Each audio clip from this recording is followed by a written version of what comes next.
I'm telling you now, Astros fans, you are suspended indefinitely from suspension, being condescending, patronizing, or a bully towards the Yankees and Yankees fans indefinitely, because we do not have the high ground right now.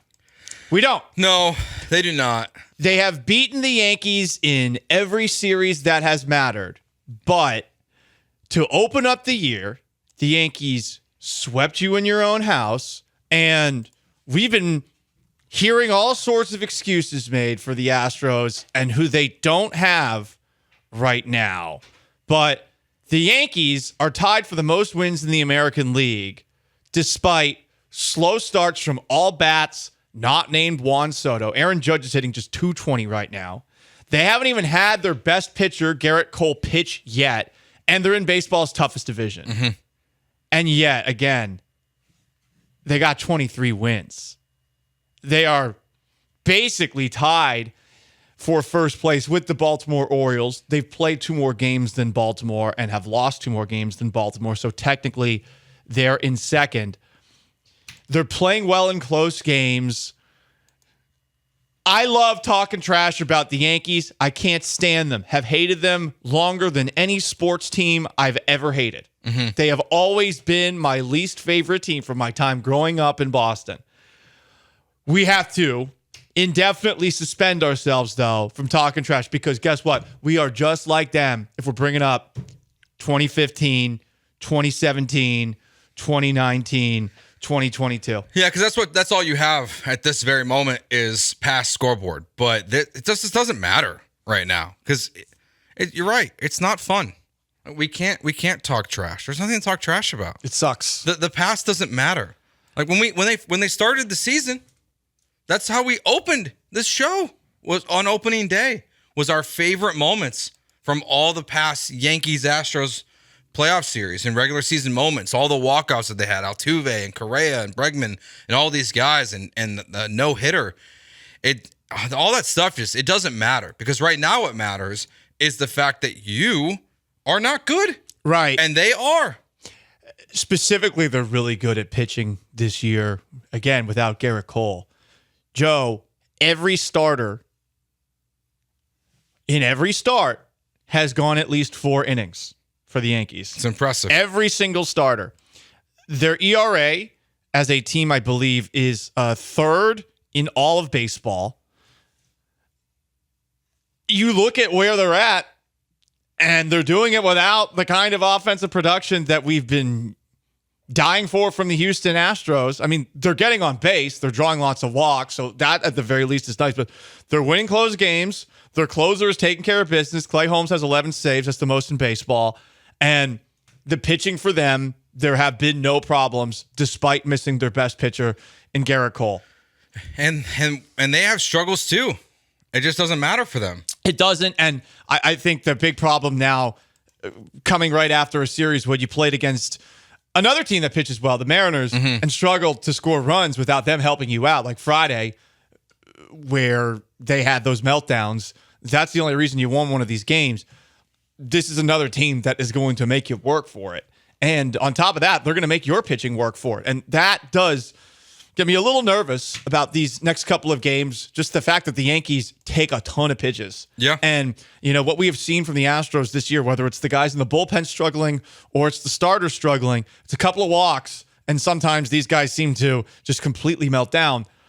The Yankees are very good at exposing 2 things that the Houston Astros are not doing well right now. No, but now one of the benefits of this series, or one of the positives of this series, is that you at least have Justin Verlander and Ronald Blanco on the mound for 2 of the 3 games. So now, while Luis Gil, who I'm not super familiar with, is having a pretty solid season, in 2 of his last 3 starts, he's given up 0 earned runs. He gave up 5 against Milwaukee on the 26th of last month, but he's been pretty solid this year. We have Justin Verlander pitching, and then you have Ronald Blanco pitching the 3rd game in this series. So at least in that aspect of this, like, you do have 2 of the guys that you would want on the mound. So you are, in theory, in position to win this series. You're facing Marcus Stroman in that 3rd game, who is we've all seen Marcus Stroman through his time in Major League Baseball. He's one of those guys that has big time peaks and big time valleys, where you never know who you're going to get. But in this series, this is I mentioned yesterday where like you have all these games against kind of these mediocre baseball teams within the Angels, the A's, and the Tigers. Teams that even though you are struggling, you should easily be better than. The Yankees are not one of those teams because of what they've done this offseason. They added one piece that is, honestly, Juan Soto really is awesome. Just, he probably is the second best player in baseball. I really don't know if it's even a close Who's number one? Oh, it's definitely Shohei. Okay, still Shohei. I mean, he's hit 4 home runs in the last Disgraced gambler Shohei Ohtani. He doesn't need a UCL. He's hitting tanks left and right for the Dodgers. Doesn't even pitch anymore, and I mean, doesn't even have a bookie anymore. So, I mean, how good is he? But, okay, fair. Shohei's 1, Soto's 2. I'm not arguing that. I'm not arguing that at all. Yeah, it's just, I don't. Because what he's meant so much to them, because he really covered up a lot of the flaws that the Yankees would have in their roster. Take a look at their lineup after Juan Soto. Basically, everyone's got a around average or below average OPS, which is about 750. Mm-hmm. Take a look at the whole lineup. I mean, Judge is a little bit north of that. They're getting home runs out of Judge, and they're getting home runs out of Stanton, but they are, for the most part, struggling at the plate. The one thing, though, that they've been very good at is pitches per plate appearance, which they lead the majors in, and they do top the American League in on-base percentage and walks. So we'll see. I don't know. How do you feel about this series? I don't feel great. I don't feel good at all. You should not feel good about any series until this team is within striking distance of 500. You shouldn't. And it's unfortunate that, once again, the Astros are in the midst of a pretty brutal stretch. You're going up against another first-place team, essentially, right? I mean, You went up against the Guardians. You took 2 or 3. You could have taken 2 or 3 from the Mariners, but Josh Hader and Brian Abreu didn't help you out on Sunday. And now here you are going up against another team, and there's real danger that you come out of this series 11 games below 500. Yeah, you need to win this series. If there's any hope for this season, you need to win this series. Right. And even look, if you have easier opponents coming up, it's another. You just keep digging. Exactly. You just keep digging a hole. A slow dig. That you're making it just so much more challenging that, like, I still, for some odd reason, believe that there is a really good run in this team. But the problem is that Dana Brown. I feel like Dana Brown every time I say it. I do. But you just keep digging the hole farther and farther and farther, and you can't even catch breaks. Like last night, the A's have a lead for most of the game versus the Rangers, but then Corey Seager gives the Rangers a lead late, and just it's becoming even more challenging to dig out of it. And that's why winning this series, it really does matter. You can only focus on what you can do. There's a lot of things that are out of the Astros' control right now. But yeah, they're going to have to start stringing together a couple of victories. We're all saying the same thing. I mean, they don't need our advice. They know that they suck right now. It sucks, though, that a series against the Yankees that we traditionally have a lot of excitement for, like, no one likes the Yankees. No one. They were the ones who were complaining and whining the most about the sign stealing scandal. And I mean, all their World Series are tainted. The track record of what they've done against the Astros screams it wouldn't have mattered. But they're still complaining about it a little bit more quietly now. But right now, they're in a spot where, I mean, they can, I guess, end your season, snort at you, look at you, and be a little condescending, a little patronizing. Oh, maybe you should bring the trash cans back. They can actually do that right now. It's early.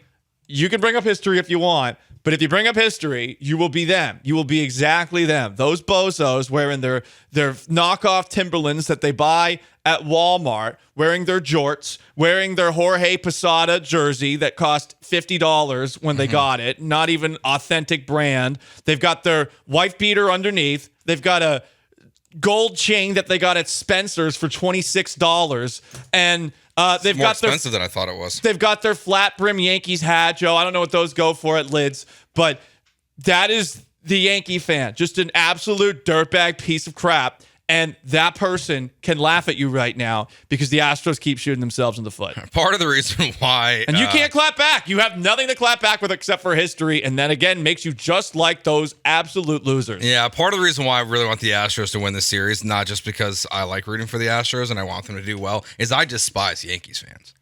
Like they are exhausting. And I hate that they, at this very moment, have scoreboard on them, on the Astros this For season. 2024, yes. I mean, It sucks. 4-game sweep at home. That's pretty vicious. OG says Astros and Astros fans need this type of season to give them a slap of reality. OG, I don't know if you're an Astros fan, but I don't agree with that. I think the 100-loss seasons is plenty of reality. Yeah, I don't know think what they the need slap this. of reality is either. Yeah. I mean, this is not reality. This is disaster ball is what's happening in front of the Astros. This is the work. It's at the end of the season last year when people try to talk about like windows closing, the argument was like, well, no, like they're talented enough to be a good baseball team, to be at least a 500 baseball team for the foreseeable future. This is not reality. This is not your World Series window is closing. This is, you fell off the steepest cliff of all time, and it makes no logical sense at all. Like, it makes no logical sense None. to what has happened. I mean, the this bullpen season. just stinks, and they can't hit with runners in scoring position. Being 1-9 in one-run games is crazy. It makes no sense. That you could say, well, that's bad luck, but who's creating the bad luck? Well, it's all the blown crappy saves. relievers. You know, which of them do you trust the most? None of them. Yeah, not great news here. Christian Javier, he's fine, and obviously he's on his way back. So I'll make sure I preface that. But if you're hoping or needed depth from JP France, that looks like it's not going to be coming for a long time. Chandler Rome just reported concerning news for a depleted Astros rotation. JP France has a shoulder injury that will keep him out a while, sources tell The Athletic. So I'm okay with that. Well, they talked about going to a 6-man rotation, so I don't know if JP France was part of that conversation. I don't think JP France was going to help out the Houston Astros. No, I hope not. I think we've had our fun little run with JP France. I think that's probably it. I probably agree. I wish him a speedy recovery for the Sugarland Space Cowboy. Yeah. I hope, he's a space cowboy now. I hope he was not part of their plan. But if he was going to be part of their plan at some point, it sounds like he will not. Because right now they have a 5-man rotation. You just add in Christian Javier, there's your 6-man. Now you would want to replace Hunter Brown at some point, or Hunter Brown start to actually pitch better, not the moral victories he's had the last 2 starts. But hey, moral victories. That's what we're fighting for right now, Sean. Hey, would you say yes to 1 win against the Yankees and 1 moral victory against the Yankees right now? No. Just to feel good about this team. Lance McCullers, we talked about it yesterday. 10 to 12 pitch bullpen session. Be a quick bullpen session, hoping you get a couple of pop outs or just first pitch outs. But hey, I mean, he could be a part of that, right? I guess. I mean, yeah. When I saw can that, someone help me with the math here? If he adds 12 pitches every week, he's back to 70 in 6 weeks? Is that how slow we're rolling this with Lance McCullers? Is he going to throw 22 pitches next week? 24 pitches next week? Is that and then the week after he's going to throw 36? They're like, he threw 10 to 12 pitches. Great news. It did nothing for me. Why couldn't they count? Why couldn't they count either? I don't know. 10 and 12? Come on. That's Yeah, that doesn't make sense. Am I doing the math for the Astros here? Did you stop with how many fingers do I have? Yeah. And then he pitched 2 more. That's easy math to do. It's not like he pitched 50 to 55. I can get how the line gets a little was it 54? Was it 53? 50 to 55. This is 10 or 12. This is, again, as many fingers as you have or 2 more. Yeah. I mean, who knows? Some people might have that many fingers. At least 11. Antonio Alfonseca, the former closer. He had 11 fingers. He did? Yes, he did. Were there 6 on his throwing hand? Yeah, I think it was. What a freak. Yeah. No offense. Hey, Did he throw shout out to you. crazy pitches, or did you just Right, go through he didn't. a slider? he didn't. Oh, he just threw normal He was pitches? normal. Oh, that's boring. Yeah, Yeah. you think with 6 fingers on, you could do I a lot of think stuff. they called it a 6-finger fastball. Is what he threw. Wow. Yeah. I don't know if it was a bit. I think it was a little pinky finger. What was his name? I'm gonna. Oh, okay. So it was just a Antonio little, Alfonseca. like a little stump. Yeah, I think it was like a little stop. Sorry for all the six-fingered folks out there. I'm sure there's many of them. We don't want to listening. alienate our six-fingered community.